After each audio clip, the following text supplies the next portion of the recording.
Okay, here's the deal with our eggplant crop this year. It hasn't been a good scene. First, it was really dry, so our plants didn't want to size up. And then it got extremely hot, which means that the eggplants didn't want to flower. This has been such a frustrating thing to grow this year. I told Sarah I didn't want to grow eggplant. What the hell? You did no such thing. You encouraged me to grow eggplant.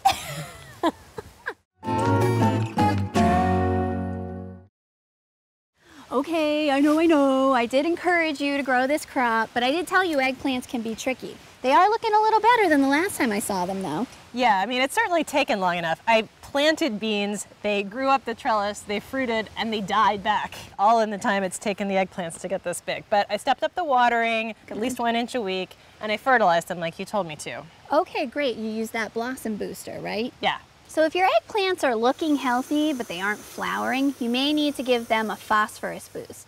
Choose a liquid fertilizer that has a high middle number. This is often labeled as blossom booster or flowering formulation.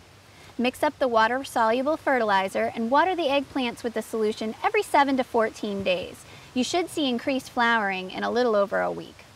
Yeah, the fertilizer seemed to work because now I've got a few flowers. Yeah, I can see that. Now, to make sure that before the season ends we get some stinking eggplants, we're going to do a little hand pollination. Oh, like we did with the squash last year. Yeah, it's actually a slightly different method though.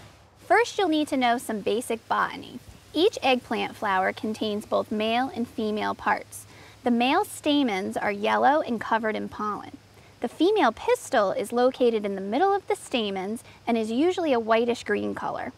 At the very top of the pistil is the stigma, which is what develops into the fruit. Take a Q-tip and gently brush the sides of the stamens, and then delicately brush the top of the pistil to transfer the pollen. The flowers on the eggplants can stay open for several days, so it's not a bad idea to repeat the process every day or so. You'll know it has worked if the flower closes but doesn't fall off the plant. This is really cool, but won't my bees take care of the pollination?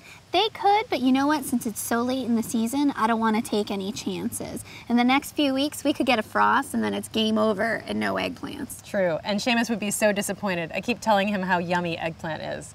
Brian, on the other hand, would be pretty thrilled with a crop failure. All right, let's see if we can't disappoint Brian and not Seamus this year. Fingers crossed.